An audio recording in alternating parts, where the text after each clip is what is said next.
J'espère que vous allez bien, j'espère que vous vous portez bien. Hier, le 17 mai 2025, vous avez été très nombreux à réagir à notre émission concernant l'affaire Raouf Harzallah. Raouf Harzallah, c'est l'intitulé d'une nouvelle affaire que je peux qualifier facilement de scabreuse parce que nous cessons de découvrir de nouveaux éléments dans l'affaire de ce journaliste emblématique, connu, puisqu'il a été l'une des têtes d'affiche de l'ONTV durant les années 90 et qui a été ensuite le représentant et le directeur du bureau de correspondant de plusieurs chaînes d'information arabes très connues dans le paysage médiatique arabophone et arabe international. Il était le directeur du bureau de l'Arabie à Alger et aujourd'hui il est le directeur du bureau de Sharq News, une chaîne d'information saoudienne qui monte en puissance à la fois à Paris et à Alger.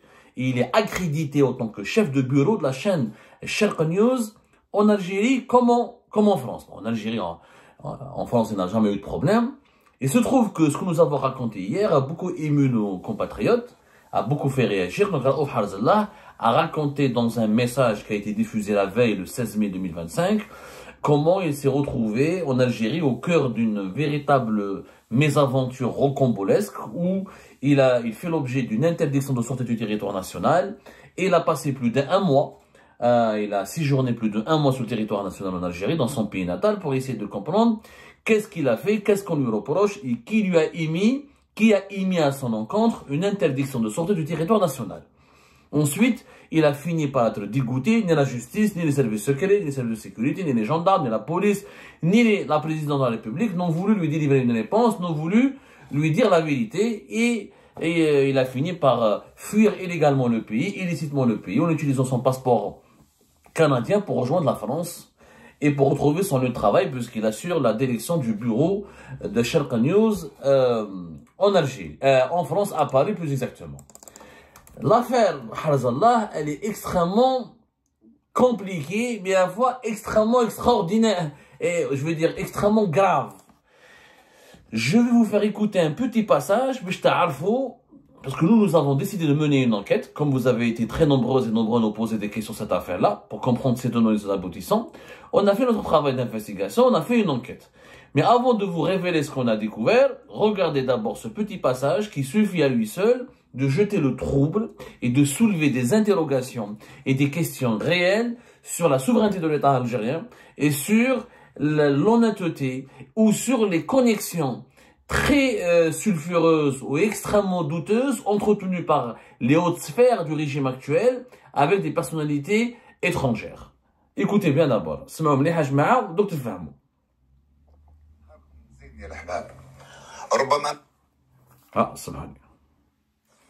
نهاركم زين يا الأحباب. ربما ما تعودتوش رؤوف حرزالله يوجه رسائل عبر الفيديو. هذه أول وربما آخر مرة أنشر فيديو موجه للسيد عبد المجيد تبون رئيس الجمهورية والقاضي الأول في البلاد. سيد الرئيس، أنا أعرفك شخصيا منذ كنت وزير للاتصال ثم وزير للسكن ثم وزيرا أولا ثم من المغضوب عليهم ثم أيضا رئيس للجمهورية وتعرفني جيدا كما أعرفك. لذلك هنا أتوجه إليك شخصيا بصفتك رئيس وبصفتك القاضي الأول في البلاد. تعلم أن عمري المهني أكثر من 34 سنة في مجال الإعلام سواء في الجزائر أو خارج الجزائر، ووجدتني الدولة الجزائرية في عديد من المحطات الكبرى وساعدتها وأفتخر بذلك وأنت تعلم ومحيطك الأمني يعلم أيضا. أنا يا سيد الرئيس ولا أدري لماذا وما هي الأسباب وما هي التداعيات وما هي الخلفيات وجدت نفسي تحت قرار المنع من السفر في الجزائر. نحكي لك القصة سيد الرئيس، لا أدري إن وصلت أسماعك أو لا، وهذه ثاني مرة أتعرض فيها لمثل هكذا قرار، وسأحكي لك عن القرار الأول أيضا. لكن رسالتي الآن موجهة إليك بصفة القاضي الأول في البلاد، يعني صحفي جزائري بعد هذه الرحلة الطويلة من العمر. صحفي جزائري يجد نفسه متهم أو صادر في حقه قرار مش عارف من وين ولماذا وما هي الأسباب. لذلك أطالبك الآن شخصيا وحسب ما ينص عليه الدستور أيضا أن تفتح تحقيقا عاجلا في قضيتي. أنا لجأت إلى وسائل التواصل الاجتماعي ومخاطبتك عن طريقها بعد أن فشلت كل الحلول. القصة باختصار سيد الرئيس، في 25 فبراير 2025 اتصل بي صديق أجنبي، وهذا الصديق له معارف مع موظفين في الرئاسة. قال لي أنك يا رؤوف ممنوع أو صدر في حقك قرار منع من السفر وأنا خارج الجزائر. Raouf Harzallah, durant les 3 premières minutes de son récit, qui a duré une dizaine de minutes, voilà, peut-être 14 minutes plus exactement, il nous explique d'emblée que c'est un ami étranger qui l'a contacté pour lui dire « Fais attention, tu as un problème en Algérie ». Voilà. La vidéo dure 14 minutes, 14:01 seconde. C'est un ami étranger. Il dit un ami étranger m'a appelé pour me dire, et cet ami étranger connaît des gens au sein de la présidence de la République, au sein du palais présidentiel d'Al-Moradia, au sein de la présidence algérienne.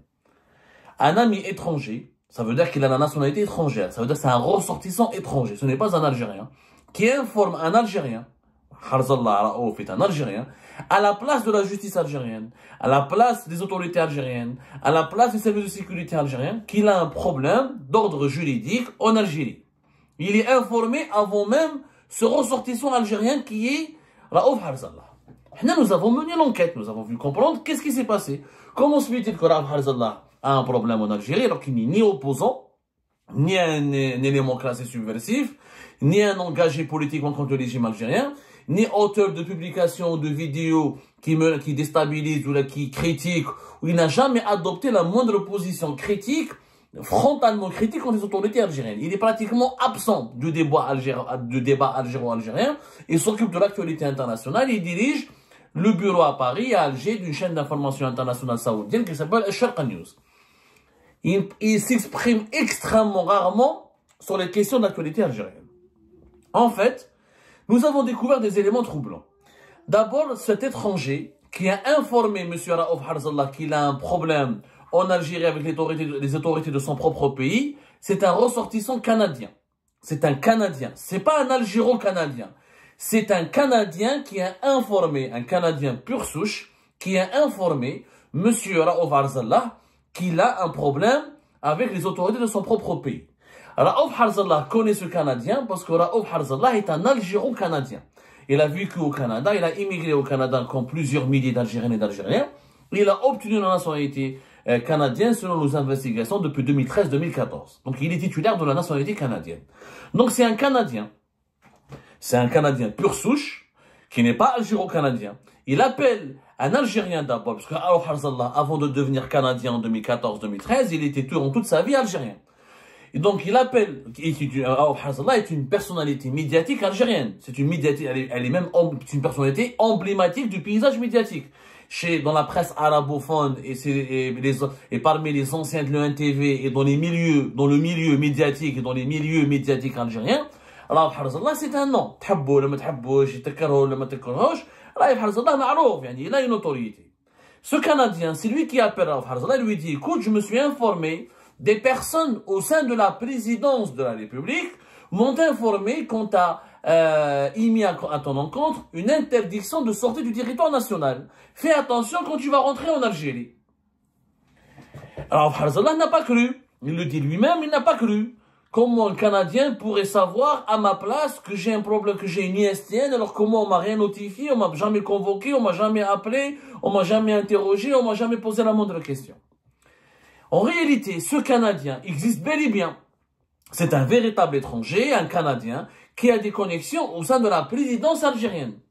Et il a vraiment eu l'information pratiquement le jour même ou juste l'après, dans les 24 heures qui suivent, de lorsque une ISTN a été adoptée ou a été émise contre Raouf Harzallah.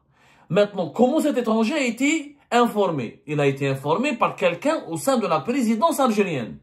Donc, au sein de la présidence algérienne, il y a des conseillers, il y a des fonctionnaires qui donnent des informations sur des situations, sur des dossiers juridiques et sécuritaires, parce qu'une ISTN, c'est une mesure sécuritaire et juridique qui est censée être confidentielle, qui est censée être secrète, elle relève du secret d'instruction, et normalement, elle ne concerne que l'Algérien qui fait l'objet de cette ISTN, et que l'appareil judiciaire ou l'appareil sécuritaire qui a décidé de placer cet Algérien sous ISTN.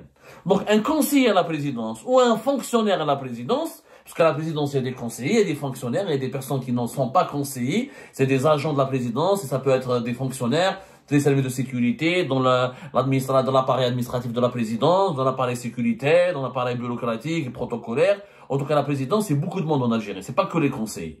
C'est quelqu'un de la présidence de la République, peut-être même plusieurs personnes, qui ont informé ce Canadien, qui a fuité cette information, qui l'a fait parvenir à Raouf Harzallah. Cela signifie tout simplement qu'au sein de la présidence algérienne, il y a un nid d'espions. Ça veut dire que la présidence algérienne n'est pas une institution souveraine. Ça veut dire que la présidence algérienne communique, il y a des agents au sein de la présidence qui communiquent. Il y a des personnes, il y a des individus, il y a des fonctionnaires qui communiquent des informations sensibles sur des citoyens algériens à des étrangers. Le Canada il a reçu une notification, ou une convocation, ou un appel de la justice qui l'informe de cette mesure de l'ISTN, c'est pas grave, l'information kharjt même bad. Mais le jour même, c'est-à-dire avant même que le concerné ne soit informé, l'étranger est au courant. Je m'en ai intelligence avec puissance étrangère. En 2020, Khaled Drarni, M. Abdelmajid Tebboune, président de la République, il a diabolisé, l'a accusé d'être un khabarji parce que Khaled Drarni partait à l'ambassade de France et rencontrait Xavier Deleoncourt qui était son ami. Juste parce qu'il partait à l'ambassade de France et parlait avec Xavier Deleoncourt. Ardo Khabarji, il a douté de son patriotisme. Dans ce cas, M. Tebboune, nous avons des conseillers ou des agents qui travaillent pour lui à la présidence de la République ou des fonctionnaires qui sont mis à sa disposition, qui communiquent des informations d'ordre sécuritaire et judiciaire à des étrangers, à des Canadiens. هذه ماشي غير خبرجية. هذا فات الخبرجية. هذا c'est de l'espionnage. Et que va se dire l'Algérien Harzallah? C'est à la justice algérienne de l'informer. C'est au service de sécurité algérien de l'informer. Non, c'est un Canadien, pur souche, qui n'a rien à voir avec l'Algérie, qui l'informe. Donc, la présidence algérienne, on peut se douter légitimement si elle est fiable et si elle n'est pas noyautée et piégée par des réseaux d'espionnage étrangers. السؤال يبقى هذا كان يعني ما فيهاش انا دونك اذا رؤوف حرزالله كذب il faut qu'il soit jugé dans ce sens-là mais ما كذبش parce que انا j'ai confirmé avec d'autres sources qu'effectivement c'est un étranger qui l'a informé le premier et que même les services de sécurité algériens n'étaient pas informés préalablement par cette décision d'ISTN. Donc le Canadien a été pris après de court tout le monde, il a donné l'information avant tout le monde à Raouf Harzallah. Donc, dans l'entourage de M. Tebboune et dans l'administration de M. Tebboune et au sein de la présidence de la République dirigée par M. Tebboune, il y a des tops qui travaillent pour les étrangers. Des tops qui travaillent pour les étrangers et qui font parvenir une information. Ma adraka, ce dossier de Harzallah, on va dire, c'est pas un dossier sensible qui engage les intérêts souverains de l'Algérie. Et sur le dossier du pétrole, de la géostratégie, de la diplomatie, du gaz de schiste, de la défense nationale, vous imaginez ce que les membres de l'entourage de Tebboune, ce que les agents de la présidence algérienne pourraient dire aux étrangers? Si un agent de la présidence algérienne, ou un fonctionnaire, ou un individu qui travaille à la présidence algérienne, a parlé aussi à l'aise, de façon aussi facile, avec une grande facilité à un Canadien d'un problème d'ISTN, il pourrait le faire aussi pour parler de l'énergie, de la défense, de la diplomatie, de la sécurité nationale. Nous avons des tops. Moi, je réclame une enquête. Les services secrets algériens doivent enquêter, doivent aller à la présidence et identifier ces tops qui donnent des informations à des Canadiens sur des personnalités algériennes. C'est un réseau d'espionnage. Pour moi, c'est de l'espionnage. Moi, je me souviens, j'étais condamné à mort en octobre 2022 parce que j'ai été accusé d'avoir fait parvenir à l'étranger des informations sur son attaque. Alors que moi, j'ai publié sur Algérie Part et sur YouTube. Je ne parle à personne. Et là, nous avons des tops, nous avons des individus qui parlent, qui donnent des informations sensibles concernant des personnalités algériennes médiatiques depuis la présidence à des canaux étrangers. Si ce n'est pas de l'espionnage ou si ce n'est pas de l'infiltration au profit ou de la collaboration au profit d'une puissance étrangère, qu'est-ce que ça pourrait être? Je me pose la question. Et je pose la question directement à M. Tebboune. Deuxièmement, ce que nous avons appris dans l'affaire Harzallah, c'est qu'Harzallah, ce n'est pas la première fois qu'il fait l'objet d'un problème. En 2022, Raouf Harzallah, il a été placé une première fois sous ISTN pour une affaire encore plus incroyable que celle-là. Nous avons découvert au cours de notre enquête que Raouf Harzallah a fait l'objet d'un rapport sécuritaire, complètement préfabriqué, qui l'accuse d'avoir recruté des journalistes en Algérie pour une chaîne israélienne qui s'appellerait le Meshhed. Et on l'a accusé, et Tebboune en personne, il a demandé est-ce que Raouf Harzallah soit arrêté, ou l'on lui retire le passeport et soit placé sous enquête.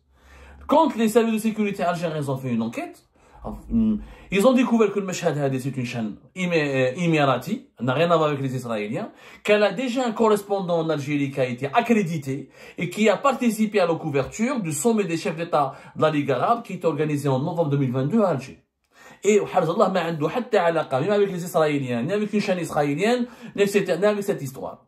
Tout simplement, il y avait un journaliste qui avait peur que Harzallah le concurrence et lui fasse de l'ombre, et qui avait peur que le Meshhed Hadi, la chaîne émirati, travaille avec lui, pas avec lui, travaille avec Harzallah et pas avec lui. Il a fait fuiter une information, une rumeur totalement malsaine et infondée, accusant Raouf Harzallah de travailler pour les Israéliens. Les services de sécurité ont mené l'enquête, et finalement, c'était une rumeur totalement infondée et méchante et malsaine. Mais vous imaginez que Abdelmajid Tebboune en personne, le chef de l'État, est tombé dans le piège de cette rumeur, avant même de vérifier l'information, avant même de demander un rapport détaillé, avant même que les services de sécurité ne fassent leur enquête, il a demandé des sanctions contre Harzallah.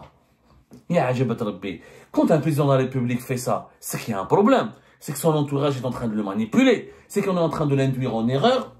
On est en train de le mener en bateau.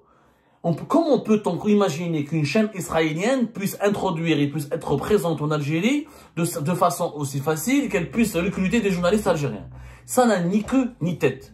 En réalité, l'affaire Harzallah, elle démontre qu'au sein de la présidence algérienne, il y a 3 ou 4 conseillers ou des individus, je ne sais pas quel rang ils occupent, on est en train d'enquêter, qui manipulent, qui propagent des rumeurs malsaines, qui font des faux rapports, qui utilisent des fake news, juste pour salir la réputation de d'autres individus avec lesquels ils ont des conflits personnels. Nous sommes dans la personnalisation du pouvoir. Nous sommes dans l'instrumentalisation pour des intérêts personnels du pouvoir algérien à son plus haut sommet. On ne parle pas d'un tribunal, d'une mairie, d'une wilaya, d'un ministère. On parle de la présidence de la République. Et Abdelmajid Tebboune il est dans un nid de crabes. Il est entouré par des crabes et des scorpions et des feux et des serpents qui le manipulent, qui lui donnent des fausses informations et qui le poussent à s'attaquer à des personnes totalement innocentes sur la base d'informations complètement infondées et fallacieuses. Qui plus est, ces informations sont ensuite diffusées à des canaux étrangers avant même qu'elles ne soient diffusées à des canaux nationaux algériens. Nous sommes clairement dans une configuration où les doutes sont permis sur une collaboration, une intelligence avec une puissance étrangère.